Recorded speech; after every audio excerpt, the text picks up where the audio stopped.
ভাইরা আমার, আজ দুঃখ ভারাক্রান্ত মন নিয়ে আপনাদের সামনে হাজির হয়েছি। আপনারা সবই জানেন এবং বোঝেন আমরা আমাদের জীবন দিয়ে চেষ্টা করেছি, কিন্তু দুঃখের বিষয় আজ ঢাকা, চট্টগ্রাম, খুলনা, রাজশাহী, রংপুরে আমার ভাইয়ের রক্তে রাজপথ রঞ্জিত হয়েছে। আজ বাংলার মানুষ মুক্তি চায়, বাংলার মানুষ বাঁচতে চায়, বাংলার মানুষ তার অধিকার চায়। কি অন্যায় করেছিলাম? নির্বাচনের পরে বাংলাদেশের মানুষ সম্পূর্ণভাবে আমাকে, আওয়ামী লীগকে ভোট দেন। আমাদের ন্যাশনাল অ্যাসেম্বলি বসবে, আমরা সেখানে শাসনতন্ত্র তৈরি করব এবং এই দেশকে আমরা গড়ে তুলব। এদেশের মানুষ অর্থনৈতিক, রাজনৈতিক, সাংস্কৃতিক মুক্তি পাবে। কিন্তু দুঃখের বিষয়, আজ দুঃখের সঙ্গে বলতে হয়, এই যে বছরের করুণ ইতিহাস, বাংলার অত্যাচারের, বাংলার মানুষের রক্তের ইতিহাস, এই যে বছরের ইতিহাস, মুমূর্ষ নরনারীর আর্তনাদের ইতিহাস, বাংলার ইতিহাস, এদেশের মানুষের রক্ত দিয়ে রাজপথ রঞ্জিত করার ইতিহাস। 1952 সালে রক্ত দিয়েছি, 1954 সালে নির্বাচনে জয়লাভ করেও আমরা গদিতে বসতে পারি নাই। 1958 সালে আইয়ুব খান মার্শাল ল জারি করে 10 বছর পর্যন্ত আমাদের গোলাম করে রেখেছে। 1967 সালে 6 দফার আন্দোলনে 7ই জুনে আমার ছেলেদের গুলি করে হত্যা করা হয়েছে। 1969 আন্দোলনে আইয়ুব খানের পতন হওয়ার পরে যখন ইয়াহিয়া খান সাহেব সরকার নিলেন, তিনি বললেন দেশে শাসনতন্ত্র দেবেন, গণতন্ত্র দেবেন, আমরা মেনে নিলাম। তারপরে অনেক ইতিহাস হয়ে গেল, নির্বাচন হলো। আমি প্রেসিডেন্ট ইয়াহিয়া খান সাহেবের সঙ্গে দেখা করেছি। আমি শুধু বাংলার নয়, পাকিস্তানের মেজরিটি পার্টির নেতা হিসাবে তাকে অনুরোধ করলাম 15ই ফেব্রুয়ারি তারিখে আপনি জাতীয় পরিষদের অধিবেশন দেন। তিনি আমার কথা রাখলেন না, তিনি রাখলেন ভুট্টো সাহেবের কথা। তিনি বললেন প্রথম সপ্তাহে মাসে হবে। আমরা বললাম ঠিক আছে, আমরা অ্যাসেম্বলিতে বসবো। আমি বললাম অ্যাসেম্বলির মধ্যে আলোচনা করব। এমনকি আমি এ পর্যন্ত বললাম যদি কেউ ন্যায্য কথা বলে, আমরা সংখ্যায় বেশি হলেও একজন যদিও সে হয়, তার ন্যায্য কথা আমরা মেনে নেব। জনাব ভুট্টো সাহেব এখানে এসেছিলেন, আলোচনা করলেন, বলে গেলেন যে আলোচনার দরজা বন্ধ না, আরো আলোচনা হবে। তারপরে অন্য নেতৃবৃন্দ তাদের সঙ্গে আলাপ করলাম, আপনারা আসুন, বসুন, আমরা আলাপ করে শাসনতন্ত্র তৈরি করি। তিনি বললেন পশ্চিম পাকিস্তানের মেম্বাররা যদি এখানে আসে তাহলে কসাইখানা হবে অ্যাসেম্বলি। তিনি বললেন যে যাবে তাকে মেরে ফেলে দেওয়া হবে। যদি কেউ অ্যাসেম্বলিতে আসে তাহলে পেশোয়ার থেকে করাচি পর্যন্ত দোকান জোর করে বন্ধ করা হবে। আমি বললাম অ্যাসেম্বলি চলবে। তারপরে হঠাৎ 1 তারিখে অ্যাসেম্বলি বন্ধ করে দেওয়া হলো। ইয়াহিয়া খান সাহেব প্রেসিডেন্ট হিসাবে অ্যাসেম্বলি ডেকেছিলেন। আমি বললাম যে আমি যাব। ভুট্টো সাহেব বললেন তিনি যাবেন না। 35 জন সদস্য পশ্চিম পাকিস্তানের থেকে এখানে আসলেন। তারপরে হঠাৎ বন্ধ করে দেওয়া হলো। দোষ দেওয়া হলো বাংলার মানুষকে, দোষ দেওয়া হলো আমাকে। বন্ধ করে দেওয়ার পরে দেশের মানুষ প্রতিবাদ মুখর হয়ে উঠলো। আমি বললাম শান্তিপূর্ণ ভাবে আপনারা হরতাল পালন করেন। আমি বললাম আপনারা কল কারখানা সবকিছু বন্ধ করে দেন। জনগণ সাড়া দিল, আপন ইচ্ছায় জনগণ রাস্তায় বেরিয়ে পড়লো। তারা শান্তিপূর্ণ ভাবে সংগ্রাম চালিয়ে যাওয়ার জন্য স্থির প্রতিজ্ঞাবদ্ধ হলো। কি পেলাম আমরা? আমার পয়সা দিয়ে অস্ত্র কিনেছি বহিঃশত্রু আক্রমণ থেকে দেশকে রক্ষা করার জন্য। আজ সেই অস্ত্র ব্যবহার হচ্ছে আমার দেশের এক গরিব দুঃখী নিরস্ত মানুষের বিরুদ্ধে। তার বুকের উপরে হচ্ছে গুলি। আমরা পাকিস্তানের সংখ্যাগুরু, আমরা বাঙালিরা যখনই ক্ষমতায় যাওয়ার চেষ্টা করেছি তখনই তারা আমাদের উপরে ঝাঁপিয়ে পড়েছেন। দেখা হয় তাকে আমি বলেছিলাম, জনাব ইয়াহিয়া খান সাহেব, আপনি পাকিস্তানের প্রেসিডেন্ট, দেখে যান কিভাবে আমার গরিবের উপরে, আমার বাংলার মানুষের বুকের উপরে গুলি করা হয়েছে, কি করে আমার মায়ের কোল খালি করা হয়েছে, কি করে মানুষকে হত্যা করা হয়েছে। আপনি আসুন, দেখুন, বিচার করুন। উনি বললেন, আমি নাকি স্বীকার করি তারিখে রাউন্ড টেবল কনফারেন্স হবে। আমি তো অনেক আগে বলেছি কিসের আসতেছি, তার সঙ্গে বলবো, যারা আমার মানুষের বুকে রক্ত নিয়েছে তাদের সঙ্গে বলবো। হঠাৎ আমার সঙ্গে পরামর্শ না করে 5 ঘন্টা গোপনে বৈঠক করে যে বক্তৃতা তিনি করেছেন, সমস্ত দোষ তিনি আমার উপরে দিয়েছেন, বাংলার মানুষের উপরে দিয়েছেন।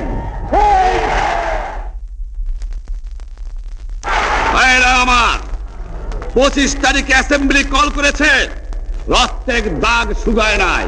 আমি 10 তারিখে বলে দিয়েছি যে ওই শহীদের রক্তের উপর দিয়ে পাড়া দিয়ে আরটিসিতে মুজিবুর রহমান যোগদান করতে পারে না। অ্যাসেম্বলি কল করেছেন, আমার দাবি মানতে হবে, প্রথম সামরিক আইন মার্শাল ল উড্র করতে হবে, সমস্ত সামরিক বাহিনীর লোকদের ব্যারাকে ফেরত দিতে হবে, যেভাবে হত্যা করা হয়েছে তার তদন্ত করতে হবে,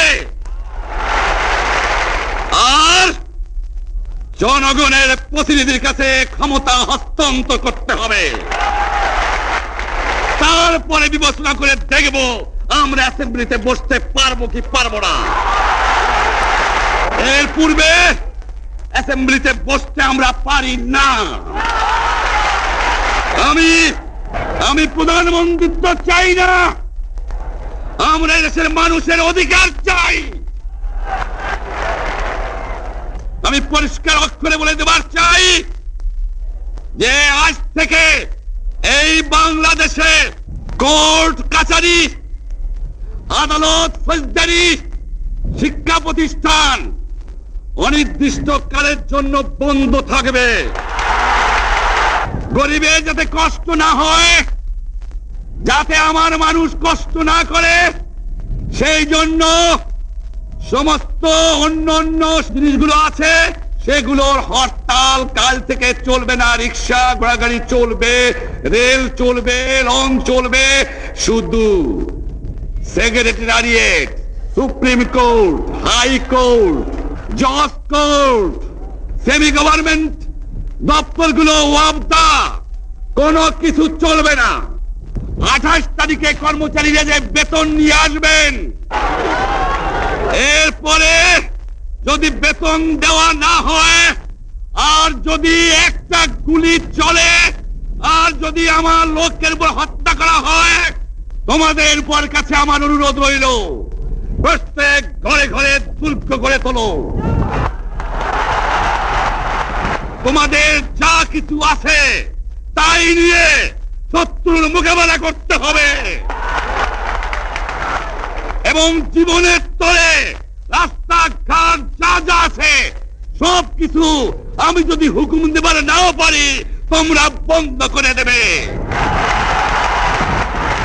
আমরা ভাতে মারবো, আমরা পানিতে মারবো, তোমরা আমার ভাই, তোমরা ব্যারাকে থাকো, কেউ তোমাদের কিছু বলবে না, কিন্তু আর আমার বুকের উপর গুলি চালাবার চেষ্টা করো না। 7 কোটি মানুষকে চাপায় রাখতে পারবো না। আমরা যখন মরতে শিখেছি তখন কেউ আমাদের দবাতে পারবে না। আর যে সমস্ত লোক শহীদ হয়েছে, আঘাতপ্রাপ্ত হয়েছে, আমরা আওয়ামী লীগের থেকে যতদূর পারি তাদের সাহায্য করতে চেষ্টা করব।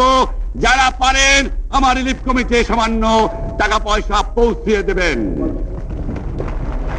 আর এই 7 দিন হরতালে যে সমস্ত শ্রমিক ভাইরা যোগদান করেছেন, প্রত্যেকটা শিল্পের মালিক তাদের বেতন পৌঁছায় দেবেন। সরকারি কর্মচারীদের বলি, আমি যা বলি তা মানতে হবে। যে পর্যন্ত আমার এই দেশের মুক্তি না হবে, খাজনা ট্যাক্স বন্ধ করে দেওয়া হলো, কেউ দেবে না। শোনেন, মনে রাখবেন, শত্রু বাহিনী ঢুকেছে, নিজেদের মধ্যে আত্মকলহ সৃষ্টি করবে, লুটতরাজ করবে। এই বাংলায় হিন্দু মুসলমান বাঙালি নন বাঙালি যারা আছে তারা আমাদের ভাই, তাদের রক্ষার দায়িত্ব আপনাদের উপরে, আমাদের জন্য বদনাম না হয়। মনে রাখবেন রেডিও টেলিভিশনের কর্মচারীরা, যদি রেডিওতে আমাদের কথা না শোনে তাহলে কোন বাঙালি রেডিও স্টেশনে যাবেন না। যদি টেলিভিশন আমাদের নিউজ না দেয় কোন বাঙালি টেলিভিশনে যাবেন না।